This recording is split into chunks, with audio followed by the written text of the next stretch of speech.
فأنا ناصح لإخواني بالصدع بالحق تبيض وجوههم. السكوت في مسألة الحزبية يضرها، فاصدع بما تؤمر وأعرض عن المشركين. سلامي على دماج ورجالها والشيخ يحيى ودار العلم يا سعد بانيها.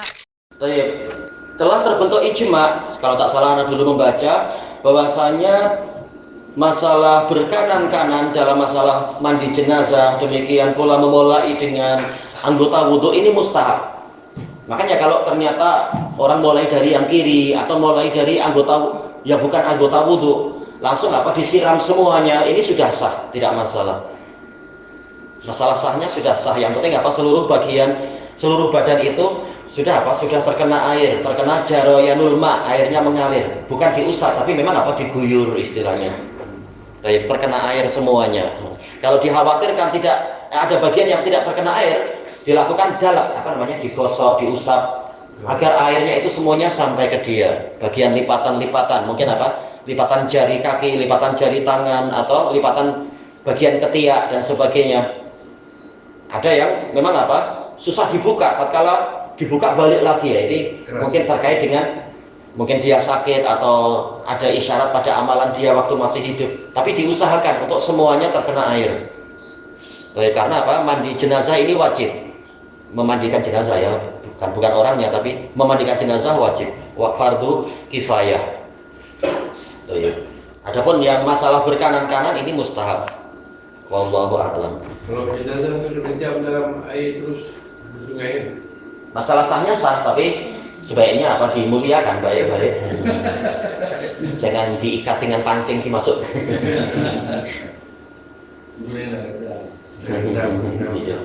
Masalah sahnya sah, yang penting semuanya sudah kena dan ada niat sebagai mandi jenazah.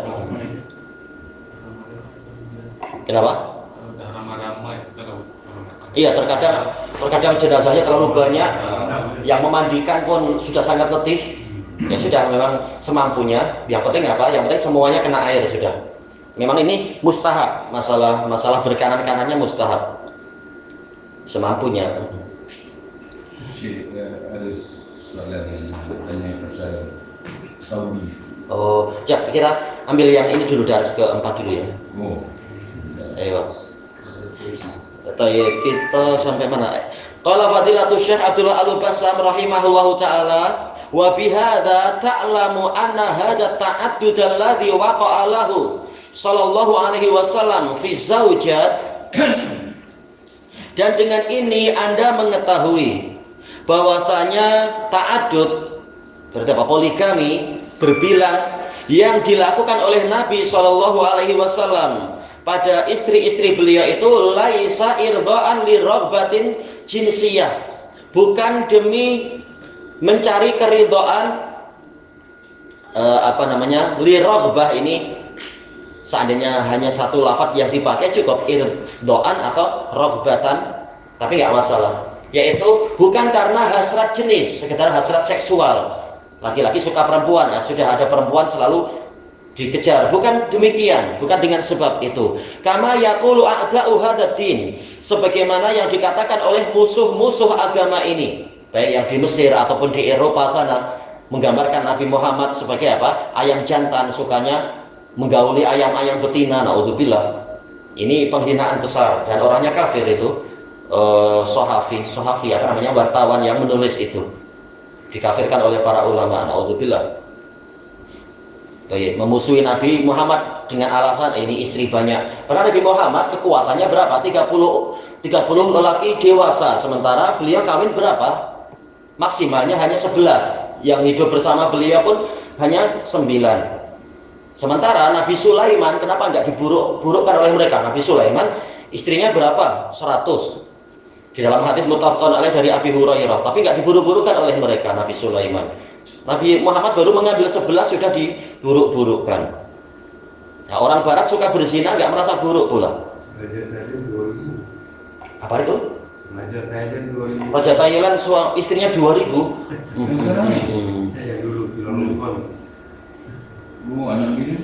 Nah, nggak pula diburuk-burukkan oleh orang-orang itu. Tapi ini kebencian agama memang.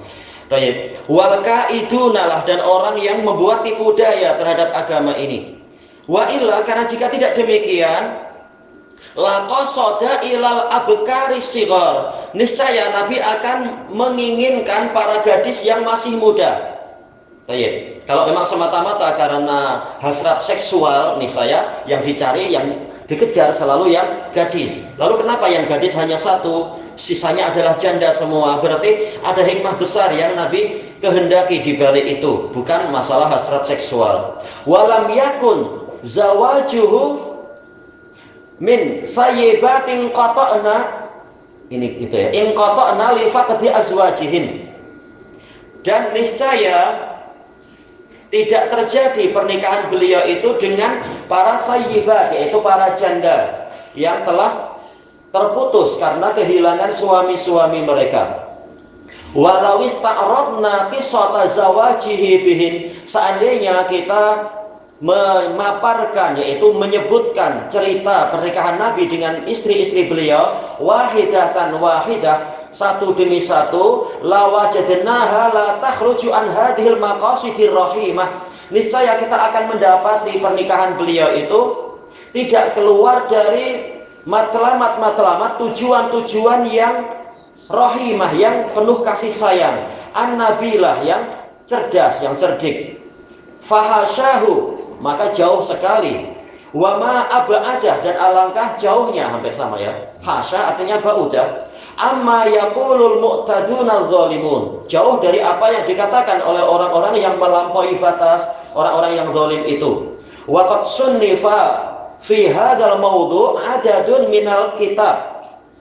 Minal kitab ka minal kutab. Aywa, berarti tadi bukan sunnifa tapi sannafa. Wa qad sannafa fi hadzal mawdu' adadun minal kutabil muhaddisin. Sejumlah penulis para ahli hadis telah mengarang kitab tentang masalah ini. Mithlu Abbas Mahmud Al-Aqad wa bintu Syati, dan seterusnya. Di antara hikmahnya telah disebutkan oleh Al-Hafidz Ibnu Hajar dalam Fathul Bari, yaitu apa? Untuk menundukkan kabilah-kabilah. Karena setelah Rasulullah menikahi Ummu Salamah, maka orang-orang di kabilah dia itu semuanya tidak berani perang terang-terangan kepada Nabi sebagaimana sebelumnya. Seperti siapa? Khalid ibnul Walid, bahkan Khalid kemudian masuk Islam. Demikian pula tatkala Ummu Habibah dinikahi Nabi Muhammad, maka permusuhan Abu Sufyan mulai melemah, bahkan akhirnya masuk Islam, dan seterusnya. Jadi tujuannya adalah untuk kebaikan, dan juga untuk, kata Al-Hafidz Ibnu Hajar, yaitu untuk memuliakan wanita itu, karena istri Nabi di dunia akan jadi istri Nabi di surga. Ini keutamaan besar. Demikian pula untuk apa? Menjaga para janda-janda tadi agar mereka tidak lagi mengharapkan, tidak lagi masuk kepada maksiat-maksiat karena tidak mendapatkan suami yang sesuai. Jelas kalau dapat suami Nabi ini sudah 100%, sudah perfect istilahnya kata orang sekarang ya, sudah sempurna. Tak akan lagi melihat ke yang lain-lain. Baik. Ikhtilaful ulama, perselisihan para ulama. Ikhtilaful ulama fi jawazi ja'lil 'itaqi shadaqah. Para ulama berselisih pendapat tentang bolehnya menjadikan pembebasan hamba sahaya itu sebagai mahar. Fadhhabal Imam Ahmad wa Ishaq, Imam Ahmad dan Ishaq berpendapat ila jawazi, boleh, karena amalan Nabi menunjukkan itu. Amalan biqissati zawaji Sofiyah, dengan mengamalkan cerita yang ada di dalam pernikahan Sofiyah. Wa bi annahul qiyasus shahih, dan alasan kedua apa? Ini adalah qiyas yang sahih. Dikiaskan dengan apa? Dikiaskan dengan manfaat. Karena yang namanya shadaq intinya adalah manfaat untuk si istri itu. Manfaat berupa hartakah, atau manfaat berupa manfaat-manfaat yang lain. Sementara itak itu manfaatnya sangat besar. Pembebasan. Li'anna sayyid malikun li raqabati amatih. Nah, ini kias dari sudut pandang yang lain, bahwasanya yang namanya tuan ini menguasai leher dari hamba sahayanya. Kalau raqabah kita artikan leher, raqabah yaitu ya penghambaan ya, menguasai penghambaan hambanya itu. Wa manfaatah, juga menguasai manfaat wanita itu.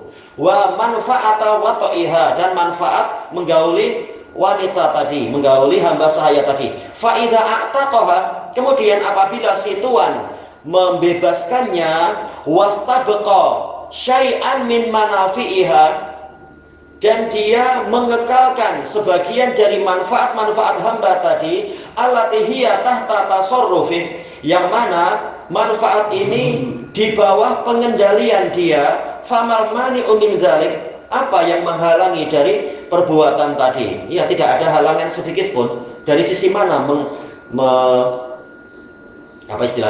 melarang? Dari dalil apa Anda melarang? Tak ada dalil. Wa ma huwal mahdzur, dan apa perkara yang dikhawatirkan terjadi apabila itu dilakukan? Tak ada yang perlu dikhawatirkan. Bahkan wanitanya malah mulia itu.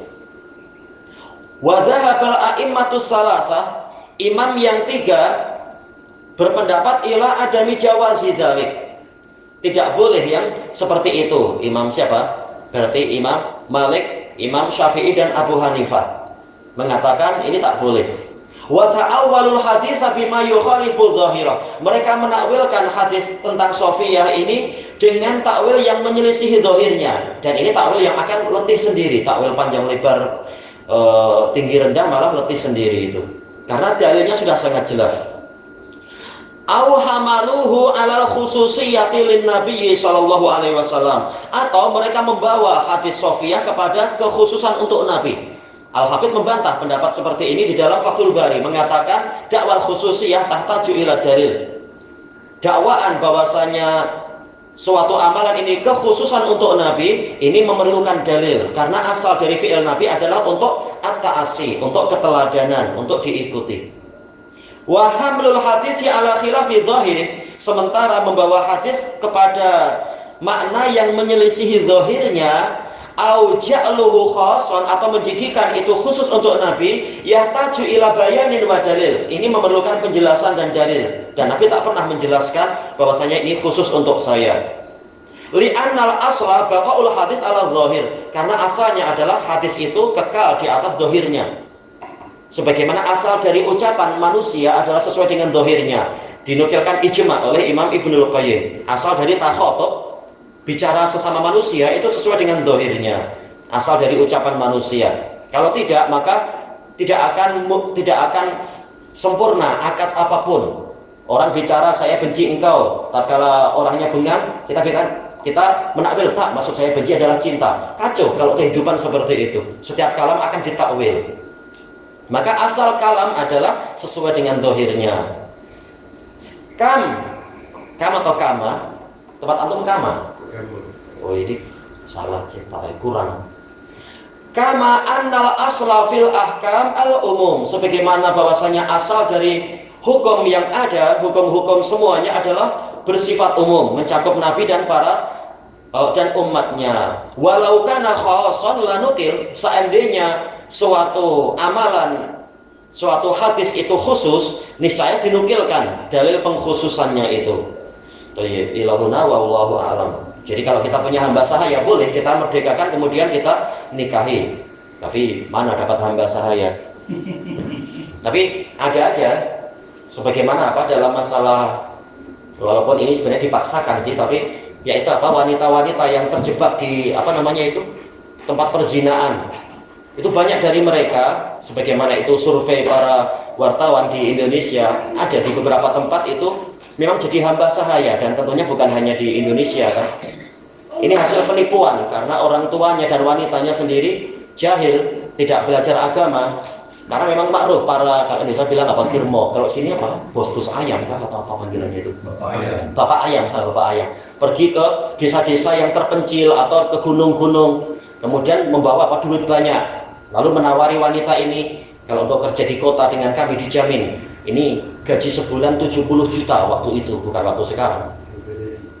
Iya, dengan alasan kerja di syarikat, nanti silakan tanda tangan. Nah, orang tuanya gembira aja, dapat gaji banyak. Ini gimana anak perempuannya disuruh safar tanpa mahram dan sebagainya. Akhirnya ya asal tanda tangan, asal percaya karena langsung dikasih duit. Nah, karena ada duit mata buta. Tak tahu di perjanjian ini ada tulisan, ternyata bukan betul-betul kerja di syarikat, tapi di tempat perzinaan.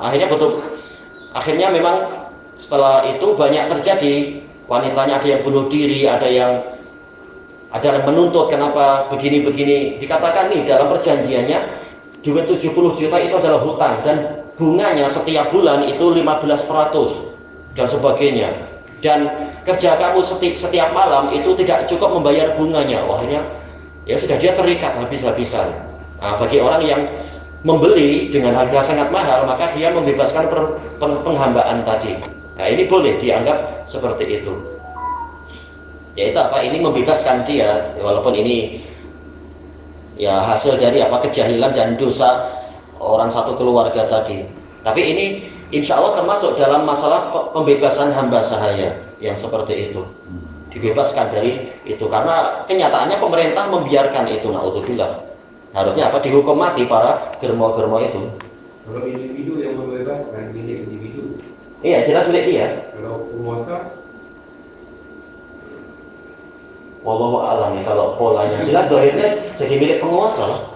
Dohirnya jadi hamba penguasa dan disunahkan untuk apa? Untuk memerdekakan dia. Karena jadi milik si pembelinya memang. Tergantung siapa yang membeli. Cuma harganya mahal. Kata sebagian pemuda yang beritahu, ini saya kasihan sama dia, saya bayar mahal sekali biar dia merdeka, kemudian saya kawini. Ini baik, usaha yang baik. Memang hasil dari kejahilan, memang ditipu orang jahat seperti itu. Naudzubillah. Ilahuna wallahu a'lam. Subhanakallahumma wa bihamdika la ilaha illa anta astaghfiruka wa atubu ilaik. Alhamdulillahirabbil alamin. Jazakumullah khairan.